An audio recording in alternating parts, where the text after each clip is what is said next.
PastNowRead presents another entry in our anthology of stories that need to be told. The Setback line. Then came the storm. Hurricane Eliza, a once-in-a-century punch that erased miles of Gulf frontage along the Florida Panhandle. Tonight we sneak a peek at partnerships, especially in real estate. The Setback line. Gage Rowan stood on the third floor of Unit 6, his boots pressed into plywood, salt wind curling around unfinished walls. Below, the Gulf shimmered through steel beams and scaffolding. The sun burned over the framing nails like fire on glass. Across the lot, a concrete pump sat idle. The work had stopped. Again. Gage stared at his phone.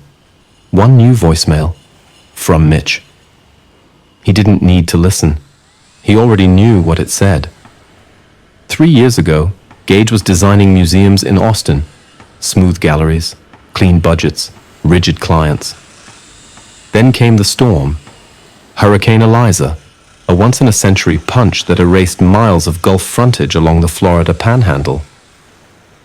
When FEMA redrew the flood zones, entire parcels once considered worthless became suddenly, desperately developable. Gage had grown up here. He knew the setbacks, the dunes, the zoning fights. He also knew how to make concrete float in 150-mile-per-hour winds. He cashed out his 401k, sold the house in Travis Heights, and partnered with Mitch Halverson, a local fourth-generation land guy with more charisma than caution. They formed Saltmark Development LLC and bought 2.1 acres in Cape Sonora on a handshake and a balloon note. The project was called The Breakers. 10 coastal townhomes, 3 stories each, reinforced pilings, luxury finish-outs, $795,000 starting price. The land was acquired via owner finance, $240,000 down, balance due in 24 months with a 6-month extension clause at 8% interest. They borrowed a $1.9 million construction loan spread across a tiered release tied to inspections. Everything was running smooth until Mitch's wife got involved. Erin Halverson had visited the site twice, once during slab prep, once last week when she climbed up to the 3rd floor of Unit 3 and declared that the 3rd floor bedrooms felt cramped and had the construction demolished on that floor. He found Mitch in the process of changing the floor plans. "After framing and plumbing is in place," Gage screamed. Gage had tried to reason. "You can't pull permits on new floor plans when we've already got walls. Anyway, the bank will freeze the next draw." Mitch waved it off. "We'll pay out of pocket for the red lines." But they didn't have money to pay out of pocket. They had loan draw scheduling. They had invoices and liens and subcrews waiting to get paid and on wiring instructions. And now they had a 30-day clock ticking on the balloon note with the landowner, an 84-year-old widow named Mrs. Burnham who'd already retained an attorney. Gage left the unit and walked the spine of the job site. Sunken conduit, exposed tie-downs, stacks of hardy board still wrapped in factory plastic. He then dialed Mitch. Voicemail. "Call me. Today." He climbed into his truck. A graphite Tacoma with plans strewn across the dash and a thermos that hadn't seen coffee in 3 days. He then went to the back of his truck and opened his laptop on the tailgate, logged into the construction draw dashboard. Next scheduled disbursement, $210,000. Status, hold. Structural modification under review. Gage drove straight to the bank. The loan officer, a man named Roger Crane, met him with a tired smile. "We flagged the framing deviation," Roger said, pushing a binder across the table. "City redlined your last inspection, 2 feet over the setback on Unit 5's balcony." Gage swore under his breath. "Mitch signed off on it," Roger added. "Apparently Erin didn't like the depth." Gage rubbed his temples as if to stop them from exploding. "So now what?" Roger shrugged. Fix it. Pull the new permits. Then we'll consider reinstating the draw. Reinstating? Gage snapped. We've got crews waiting on payment. If we stall, we default. If we default, Burnham can call the balloon. I know, Roger said. That's why I'm telling you this, in person. By the time Gage got back to the site, the drywallers had already packed up. The plumber left a note under a brick. Call when you'll figure it out. Mitch's truck was parked sideways across 2 spaces. Gage found him upstairs in Unit 4, flipping through design magazines like it was Sunday brunch. She wants bigger windows now, Mitch said, not looking up. Gage grabbed the magazine, threw it past him. We don't have time for this. Mitch leaned back. We're not flipping 1-bedroom condos here, Gage. This is coastal luxury. You think buyers want developer-grade drywall and Lowe's faucets? No, they want occupancy, Mitch. They want something to close into before insurance rates spike again. Mitch said, she hates the current layout. Gage, in a low growl, said, she's not on the LLC. Mitch screamed back, she's on the deed to my damn heart, and I'd like to go home without a fight. They argued for 32 minutes. Gage timed it. It wasn't about the windows. It wasn't about the bedrooms. It was about control. Mitch had the money contacts. Gage had the blueprints. But the project was slipping through both of their fingers like sand through slats. I'll figure out the permitting, Gage said at last. But if this tanks the next draw, you're explaining to Burnham. That night, he drafted new elevations, pulled back the overhangs that were flagged by the city, adjusted the setback. He emailed the city, requested an emergency review. Then he drove to see Mrs. Burnham. Her house sat on stilts 3 blocks from the site. She met him with lemonade and a handwritten ledger of every payment Saltmark had made. You're 31 days out from default, she said gently. I know, responded Gage. I've had other offers. I know, he answered. But you boys were so optimistic. That first day we signed, I told my sister you reminded me of my husband when he built our bait shop. Gage smiled. I'd like to earn that comparison. She nodded. So tell me, Mr. Rowan, what's your plan?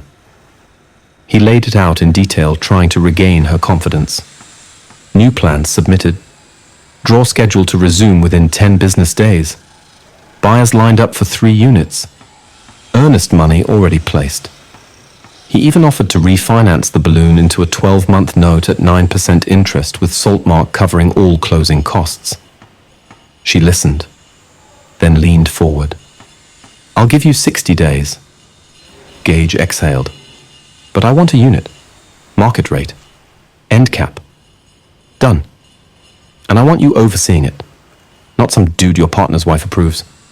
Done. Over the next week, Gage became a machine. He rewrote inspection packets, met with city engineers, answered lenders at midnight. He even negotiated a side deal with the HVAC contractor to install and hold payment until closings occurred for a back-end equity share. The loan draw cleared on the 9th day. Work resumed. But Mitch was distant, off-site, out of sync. Gage found out why when he visited the title office to draft Burnham's unit agreement. A second deed had been filed, quietly, transferring 10% of Saltmark's holding interest to a shell company. The company listed Erin Halverson as managing director. Gage confronted him at dawn between slab paws. What are you doing? You're diluting my share without consulting me. Mitch looked tired. She wanted skin in the game, Gage said. Tell me how she's entitled to a share of anything. She's not licensed. She's not bonded. She's not a developer. Mitch roared back. She's my wife. Gage countered. She's a liability. Mitch scrambled for an answer and said, she's an investor. No, I'm the investor. I put everything I had into this, I'm the only one with cash in this deal, and frankly, I'm doing all the work. Mitch stared him down. Then maybe you should have married smarter. Gage said, No, Mitch, you shouldn't be pulling this now. If you wanted her as a partner in this, you should have brought her into it when we were first negotiating our deal. And then he threw a hammer at the wall and left. He called Roger at the bank, explained the shift in ownership. Roger sighed. That triggers a review.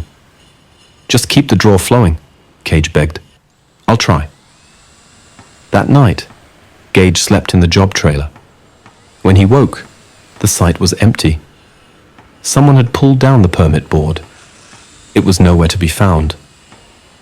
The city had red-tagged the whole project. Unauthorized design changes. He spent the morning pleading with the inspector, the afternoon calling buyers.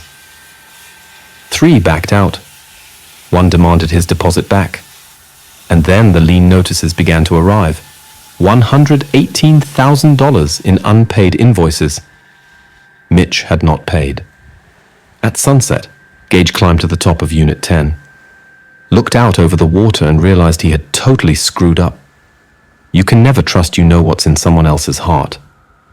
He should have never got into a general partnership with Mitch. He didn't know him or his family well enough. He realized he was subject to whatever Mitch, being a general partner, involved him in. He made a choice. There was no other way out.